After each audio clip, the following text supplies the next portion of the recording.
Bonjour à tous et bienvenue sur Émotion à la Une, spéciale élection régionale. Nous accueillons aujourd'hui Estelle Jacquet, la tête de liste départementale de Lutte ouvrière. Bonjour Estelle Jacquet. Bonjour. Estelle Jacquet, vous vous lancez dans la bataille des régionales en PACA au sein d'une liste menée par Isabelle Bonnet. Quel est le sens de votre engagement et de l'engagement de Lutte ouvrière ? Nous, ce qu'on souhaite, c'est pouvoir être une voix pour les travailleurs. D'ailleurs, notre liste s'appelle Faire entendre le camp des travailleurs. On pense qu'on est les seuls à porter un programme qui sert les intérêts des travailleurs aujourd'hui. Vous estimez qu'aujourd'hui, les intérêts des travailleurs ne sont pas défendus ? Disons que ce que j'estime, c'est que les travailleurs, ils voient surtout leurs conditions se dégrader. Avec la pandémie, la crise s'est accentuée. Les licenciements, ils ont été massifs et ils vont certainement continuer à l'être. Le chômage a explosé. La pauvreté, on le sait, ce n'est pas moi qui donne les chiffres, mais la pauvreté a augmenté. Et oui, tout ça, effectivement, l'avenir, c'est quoi ? Ça va être de répartir le travail entre tous. Et pour ça, oui, je pense que personne ne le fera si ce n'est pas les travailleurs qui s'emparent eux-mêmes de leurs revendications et qui les portent même par leur mobilisation. Comment on peut défendre mieux leurs intérêts ? Je pense que c'est les travailleurs eux-mêmes qui peuvent défendre leurs intérêts. Il faudra qu'ils se mettent en colère et qu'ils aillent remettre en question le pouvoir des capitalistes à décider de licencier, de ne pas licencier, de fermer des entreprises, de baisser les salaires même parfois, pour finalement toujours faire plus de profit. Donc je ne pense pas qu'un quelconque élu pourra à lui seul augmenter les salaires, par exemple, ou répartir le travail. Je pense qu'il faudra que ce soit les travailleurs eux-mêmes qui se portent à la tête des entreprises. D'ailleurs, je pense qu'il faudrait même remettre en cause le pouvoir des capitalistes, parce qu'ils possèdent les entreprises, de les gérer selon leur volonté de faire plus de profit. Pendant la crise sanitaire, l'État a très fortement soutenu l'économie, soutenu les entreprises pour éviter notamment qu'il y ait trop de pertes d'emplois. Est-ce que l'État a bien agi dans cette période ? Est-ce qu'il a fait ce qu'il fallait ?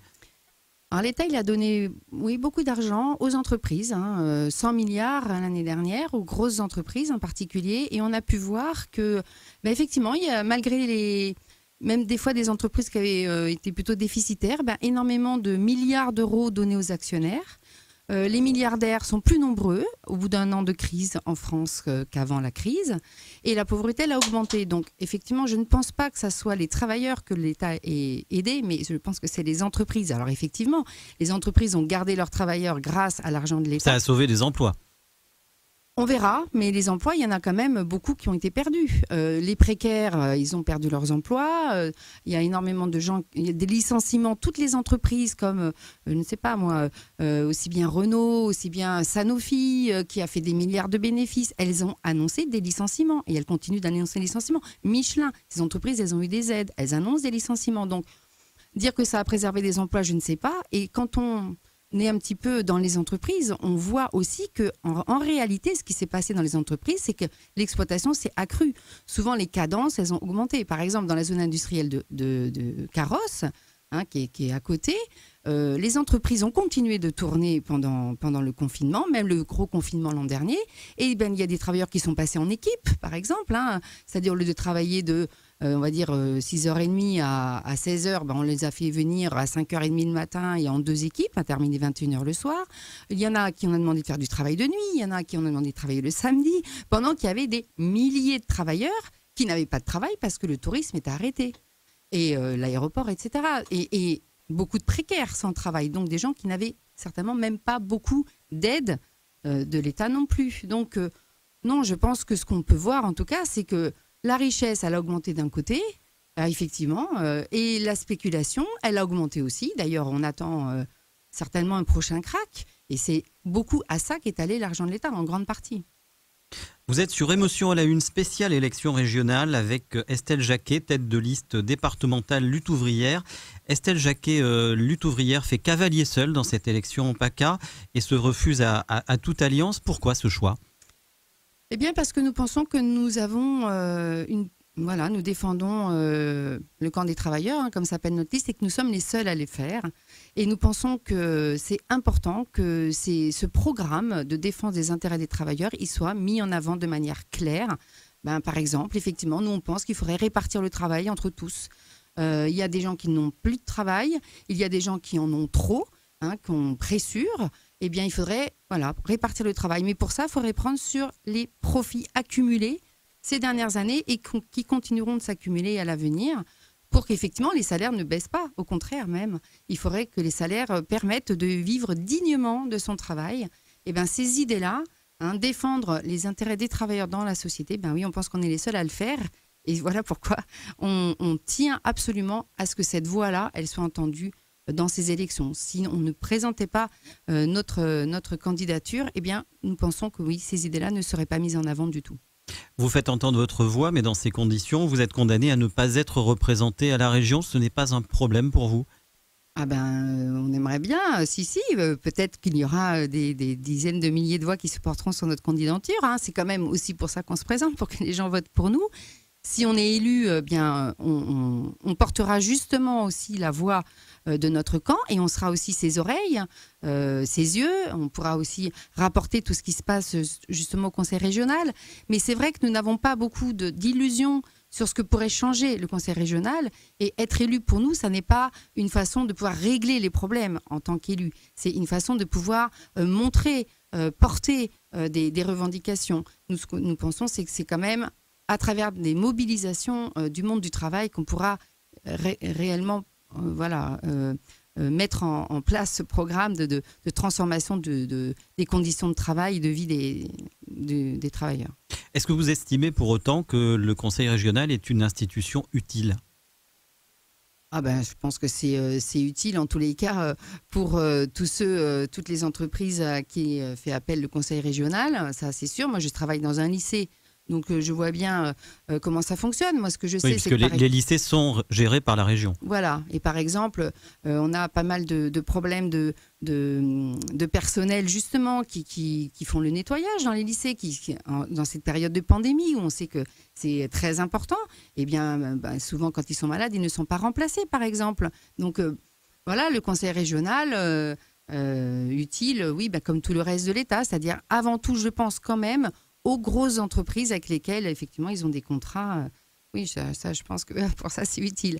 Maintenant, les lycées, il faudra en construire plus. Il faudrait beaucoup plus de personnel pour les faire tourner, et surtout dans ces périodes où il faudrait que les classes soient en petits groupes. Ça, non, ça, on ne voit pas venir. Au soir du premier tour, quelle consigne de vote donnerez-vous ? Il y a peu de chances que, si on est au deuxième tour, on se présentera. Mais sinon, il y a peu de chances qu'on vote pour des gens qui ne sont pas des défenseurs des camps des travailleurs. Nous, nous ne tenons pas à choisir ou à donner des consignes pour choisir par lequel nous ferons manger. Enfin, je ne sais pas comment dire, mais en tout cas, nous ne pensons pas que nous ayons d'alliés dans aucun autre parti qui se présente aux élections. C'est tous des gens qui sont en réalité des défenseurs en dernier ressort de cette société capitaliste et qui sont pour que les travailleurs continuent de se faire exploiter en se taisant. Est-ce qu'il est question ou pas pour vous de front républicain pour empêcher la victoire du Rassemblement national ? Je pense que le Rassemblement national est, comme les autres partis, un parti qui, en réalité, défend avant tout cette exploitation des travailleurs par les capitalistes. Et d'ailleurs, c'est bien pour ça qu'il fait du racisme ou de la division entre les travailleurs son champ de bataille. C'est une façon, vous savez, quand on se met à accuser des travailleurs d'être responsables de la misère d'autres travailleurs, c'est quand même avant tout qu'on veut les diviser et les empêcher de se rassembler pour défendre leurs intérêts. Donc, bien sûr que le Rassemblement national défend des idées qui sont bien sûr totalement contraires aux intérêts des travailleurs, mais les autres aussi. Donc, et puis je pense aussi que d'ailleurs, tous ces gens qui se disent des remparts au Front National, en réalité, il n'y a qu'à voir la manifestation pour la police. En réalité, ils vont sur ce terrain-là. Ils ont choisi d'aller sur ce terrain-là. Et c'est une façon de faire monter encore plus les idées du Rassemblement national que de considérer comme lui, de faire croire comme lui, qu'effectivement, le problème aujourd'hui, c'est la sécurité, c'est les migrants et que sais-je encore d'autres. Donc non, je crois que contre le Rassemblement national, la seule issue, ça sera que les travailleurs, ils s'organisent et surtout qu'ils s'unissent et qu'ils comprennent qu'ils font partie d'un seul camp. Estelle Jacquet, vous aviez fait entendre votre voix en étant candidate au municipal à Nice. Votre liste avait obtenu à l'époque 0,66% des voix. Ce n'est pas un peu décourageant dans ces conditions-là? Oh ben non, c'est 400 personnes ou presque qui ont voté pour ma candidature. En plus, bon, je ne dis pas qu'on ferait plus une autre fois, mais c'était particulier. Il y a eu une énorme abstention, bon, du fait de la pandémie qui commençait. Non, voilà, ces personnes-là, je pense que c'était important qu'elles puissent se porter sur ma candidature pour pouvoir dire que oui, elles se sentent dans ce camp des travailleurs. Et puis, vous savez, aujourd'hui, c'est vrai que les gens, beaucoup justement dans les cités populaires, se détournent un peu des élections. L'abstention est grande, ils ne voient pas dans les élections d'issue, ils ne voient pas l'intérêt d'aller voter, mais le fait qu'ils puissent entendre justement autre chose, qu'ils puissent entendre que oui, le camp des travailleurs, ça existe et que oui, ça serait normal qu'on vive tous dignement de notre travail, que ça devrait être un droit pour tous les travailleurs et que on ne l'obtiendra qu'en arrivant à s'unir et à se mobiliser tous. Je pense que c'est important qu'ils l'entendent. On fait les voix qu'on fait, mais demain, quand les mobilisations seront là, et je suis convaincue que les travailleurs retrouveront le chemin des luttes collectives, ces idées qu'ils auront entendues, ils pourront s'en emparer. J'espère bien que ce drapeau que nous mettons en avant dans ces élections, ils pourront le reprendre. Merci beaucoup Estelle Jacquet. Prochain rendez-vous d'émotion à la une demain à 13h en compagnie de Thierry Mariani qui conduit la liste Construisons la région de demain soutenue par le Rassemblement national et la droite populaire. Bon week-end à tous.